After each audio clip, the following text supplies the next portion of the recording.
Hi friends, இன்றைக்கி நம்ம என்ன டாபிக் பார்க்க போகிறோம்னா, கர்ப்பிணி பெண்கள் மீன் சாப்பிட்லாமா அப்படிங்கிறத பார்க்க போகிறோம். மீன் கர்ப்பிணி பெண்கள் கண்டிப்பாக தாராளமாக சாப்பிட்லாம். மீனில் வைட்டமின் டி புரதச்சத்து இருக்கிறதால அதை மீனை அடிக்கடி சேர்த்திக்கிறது ரொம்ப நல்லது. மீனில் ஒமேகா 3 இருக்கிறதால அதில் இருக்க கொழுப்பு சத்துக்கள் அந்த குழந்தைகளோட வளர்ச்சிக்கு அது உதவுது.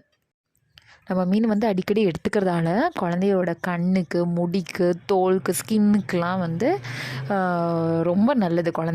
ஏன்னா வயிற்றில் இருக்கிற குழந்தைக்கு அது நல்லது. ஏன்னா ரொம்ப மினுமினுப்பாக குழந்தைங்க ஷைனிங்காக அவங்களுடைய தோல் இருக்கும். ஏன்னா நான் கன்சீவாக இருக்கும்போது நான் அதிகமாக மீன் எடுத்துக்கிட்டேன். குழந்தைகள் வயிற்றில் இருக்கிறதால அதோட வளர்ச்சியும் அதிகரிக்குது, மூளை வளர்ச்சியும் அதிகரிக்குது. நாம் சாப்பிட்றதால குழந்தைக்கும் அதனுடைய சத்துக்கள் போகுது.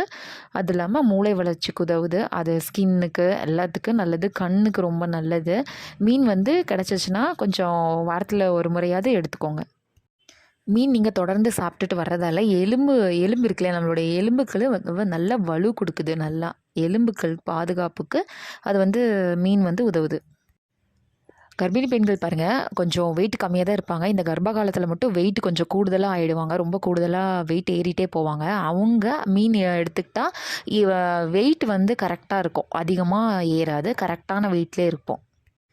நம்ம இதே போல் மீனை கொஞ்சம் ஒரு முறை எடுத்துறது, வாரத்தில் ஒரு முறை இல்லை 2 முறை நம்ம இப்படி சேர்த்துட்டு வர்றதால இந்த பெருங்குடல் இல்லைன்னா இந்த மலக்குடல் பிரச்சனையில் வர்ற அந்த பெருங்குடல் மலக்குடலில் புற்றுநோய் பாதிப்பை கூட தடுக்குது இந்த நம்ம மீன் சாப்பிட்றதால. அடிக்கடி மீன் எடுத்துக்கோங்க. Thank you friends.